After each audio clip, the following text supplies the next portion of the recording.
इसमें relation between Gibbs energy and EMF of a cell, देखो यार, तो गिब्स एनर्जी को हम लोग किसे रिप्रेजेंट करते हैं? डेल्टा आरजी से। किसे रिप्रेजेंट करते हैं? Delta RG. और डेल्टा आरजी किसके इक्वल होता है? NF into E cell. E cell तो तुम्हें पता ही है, E naught cathode minus E naught anode, और एफ जो होता है फैराडेज कांस्टेंट, और इसकी फैराडेज कांस्टेंट की जो वैल्यू होती है 96500 कूलम। ये क्वेश्चन में गिवन होगा, परेशान नहीं होना है। और स्टैंडर्ड निकालना है तुम्हें, तो क्या लगा देंगे सहवाग? फॉर्मूला सेम होगा, नॉट लग जाएगा। क्या लग जाएगा? तो delta R G naught is equal to minus n F into E naught cell. Clear है? Equilibrium constant and EMF of a cell.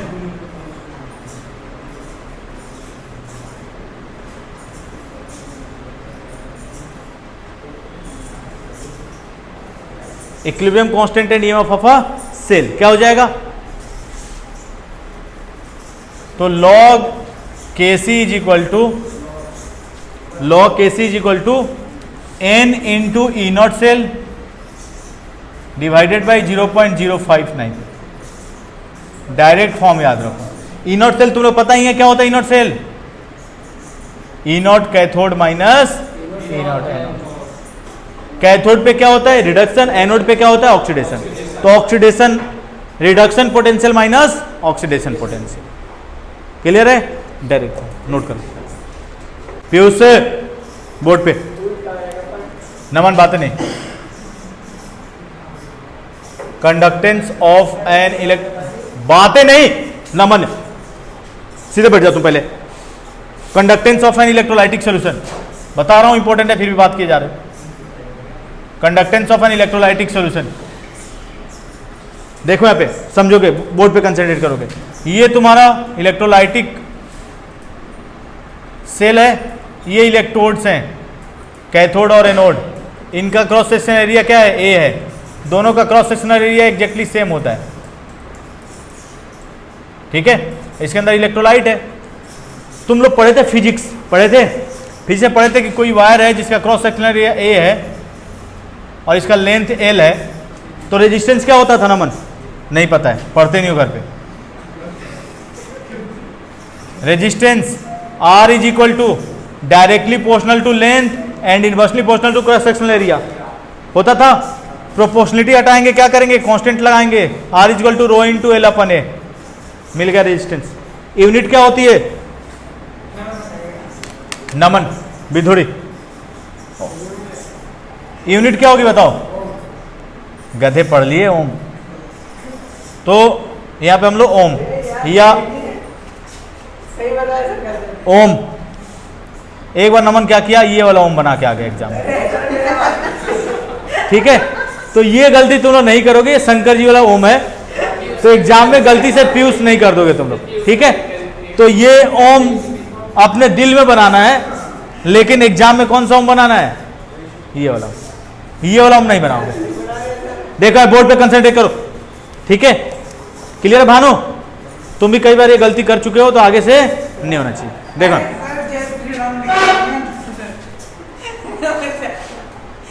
Next second, clear है ना? R is equal to rho into L upon A. दूसरा, बातें नहीं करो। Conductance जी से represent करते हैं, जी से रिप्रेजेंट करते हैं। कंडक्टेंस क्या होता है? Reciprocal of resistance. रेसिप्रोकल का मतलब होता है उल्टा। रेजिस्टेंस मतलब कि आयंस के फ्लो को रोकता है और कंडक्टेंस आयन के फ्लो को बढ़ाता है, तो जस्ट अपोजिट। यूनिट क्या हो जाएगी सहवाग? कंडक्टेंस की यूनिट जी की, हम इतना होंगे ना गधे। कंडक्टेंस की यूनिट गधे। रेजिस्टेंस की यूनिट क्या होती है? ओम जब ऊपर जाएगा तो क्या हो जाएगा? Ohm inverse. तो यूनिट क्या हो जाएगी? अरे यूनिट ढूंढने थोड़े ना जाना है। और इसका एक और नाम है, इसको हम बोलते हैं महो, या इसको और हम लोग बोलते हैं साइमन। तो नहीं याद आया तो ओम इनवर्स तो याद रहेगा ही। नेक्स्ट थर्ड, थर्ड देखो यहाँ पे, बोर्ड पे कंसंट्रेट, थर्ड पीयूष गधे देख लो यहाँ पे। नेक्स्ट है स्पेसिफिक कंडक्टेंस। नेक्स्ट क्या है? Specific conductance. कप्पा से रिप्रेजेंट करते हैं, इसका नाक थोड़ा सा टेढ़ा होता है के का, भानु की तरह, देखो यहाँ पे, ठीक है। तो कप्पा ये कप्पा से रिप्रेजेंट कर, कप्पा क्या होता है? Reciprocal of resistivity. रो क्या है यहाँ पे? रो क्या है? रेजिस्टिविटी। रो क्या है? तो रेसिप्रोकल ऑफ रेजिस्टिविटी जो होता है इसी को हम लोग क्या बोलते हैं? Specific conductance. क्या बोलते हैं? अब बताओ, रो इज इक्वल टू हम लोग लिखना चाहें यहां से तो R into A upon L लिख सकते हैं क्या? तो 1/R into L upon R into A upon L लिख सकते हैं सहवाग। तो कप्पा इज इक्वल टू लिखना चाहें तो 1/R इंटू एल अपन ए लिख सकते हैं। एल कहां चला जाएगा? ऊपर। बताओ 1/R को क्या लिख सकते हैं? नमन गधे, जी कंडक्टेंस। तो कप्पा इज इक्वल टू क्या हो जाएगा? जी।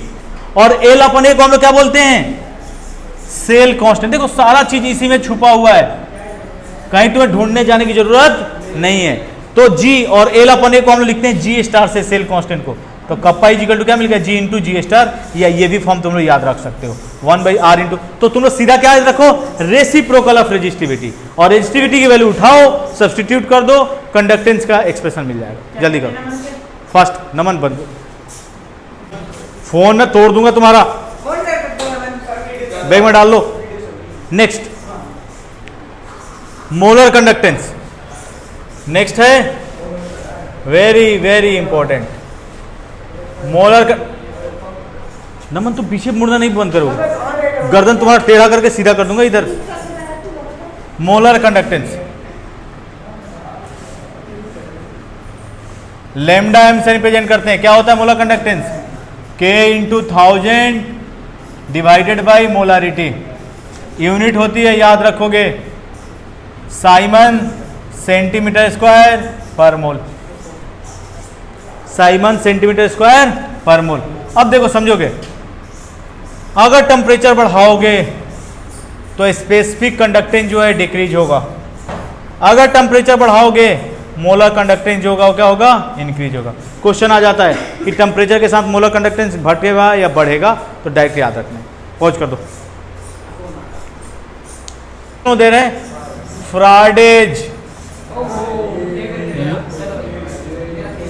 फ्राडेज लॉ ऑफ इलेक्ट्रोलिसिस। बात नहीं करो। देखो फ्राडेज फर्स्ट लॉ क्या होता है समझ लो। यहाँ पे पीयूष, जो अमाउंट ऑफ सब्सटेंस जमा होता है किसी भी इलेक्ट्रोड पे वो डायरेक्टली प्रोपोर्शनल होता है अमाउंट ऑफ इलेक्ट्रिसिटी के। क्लियर है? और डायरेक्ट यहां से एक्सप्रेशन याद रखना है, W equal to ZIT। Z क्या है? इलेक्ट्रोकेमिकल इक्विवेलेंट, I क्या है? करंट, और T क्या है? टाइम। T क्या है? टाइम। जैसे एग्जांपल ले लो, Z का कांस्टेंट का कुछ वैल्यू गिवन होगा, 1 एम्पियर करंट हमने पास किया 1 सेकंड के लिए, तो ऐसा हम लोग कैलकुलेट कर सकते हैं। ठीक है? तो फ्राडेज फर्स्ट लॉ ऑफ इलेक्ट्रोलिसिस क्या है कि जो अमाउंट ऑफ सब्सटेंस जमा होता है, बातें नहीं करो नमन, बहुत तुम बातें करते हो। अमाउंट ऑफ सब्सटेंस जो जमा होता है, अरे वो पीलेगा तब तो तुम्हें देगा। ये क्या है? Amount of electricity. Amount of electricity, जो अमाउंट ऑफ सब्सटेंस जमा होता है वो डायरेक्टली प्रोपोर्शनल होता है अमाउंट ऑफ इलेक्ट्रिसिटी के। जितना ज्यादा अमाउंट में इलेक्ट्रिसिटी पास करोगे उतना ज्यादा अमाउंट ऑफ सब्सटेंस क्या होगा? जमा होगा। तुम लोग पता है Q इक्वल टू क्या होता है? IT। तो प्रोपोर्शनलिटी हटाने के हमने क्या किया? Z लगाया और Z equal to IT। Second law, अगर सेकेंड लॉ की बात करें तो सेम अमाउंट में अगर इलेक्ट्रिसिटी पास करते हैं 2 और मोर डिफरेंट इलेक्ट्रोलाइट में, तो जो अमाउंट ऑफ सब्सटेंस जमा होता है वो डायरेक्टली प्रोपोर्शनल होता है इक्विवेलेंट वेट के। The amount of substance deposited on electrode is directly proportional to their equivalent weight. ठीक है? इसका एक्सप्रेशन तो डायरेक्ट याद रखोगे, W is equal to A into IT upon NF। जैसे देखो यहाँ पे मान लो जिंक है +2 में, ये 2 इलेक्ट्रॉन गेन किया और किस में रिड्यूस हो गया, Zn सॉलिड में। बताओ n की वैल्यू कितनी होगी, यहाँ पे कितने इलेक्ट्रॉन का एक्सचेंज हो रहा है, +2 से 0 में जा रहा है 2, तो n = 2 और f की वैल्यू कितनी होती है 96500। मान लो करंट कुछ दे देगा 1 एम्पियर 2 एम्पियर, टाइम दे देगा 60 सेकेंड, वैल्यू सब्सटीट्यूट कर लोगे और जिंक का एटॉमिक मास क्वेश्चन में गिवन होगा, जिंक का एटॉमिक मास क्वेश्चन में गिवन होगा, तो यहां से तुम एटॉमिक मास जिंक का तो रख लोगे, आई तुम्हें पता ही है, टी पता ही है, एन पता ही है और फैराडेज कांस्टेंट पता ही है। यहां से कितना अमाउंट जमा हुआ तुम लोग कैलकुलेट कर सकते हो। तो इलेक्ट्रोकेमिस्ट्री तुम्हारा हो गया खत्म। फैराडेज लॉ इंपॉर्टेंट है, ये इक्वेशन इंपॉर्टेंट है, ध्यान रखना, ठीक है। तो इतना तुम लोग करके आओगे, आज के लिए इतना ही। कल हम लोग ऑर्गेनिक के सारे इंपॉर्टेंट रिएक्शंस और बचे हुए चैप्टर को हम लोग कंप्लीट करेंगे, ठीक है। कल 10 बजे शार्प एट 10 PM 10 AM पहुंच जाओगे।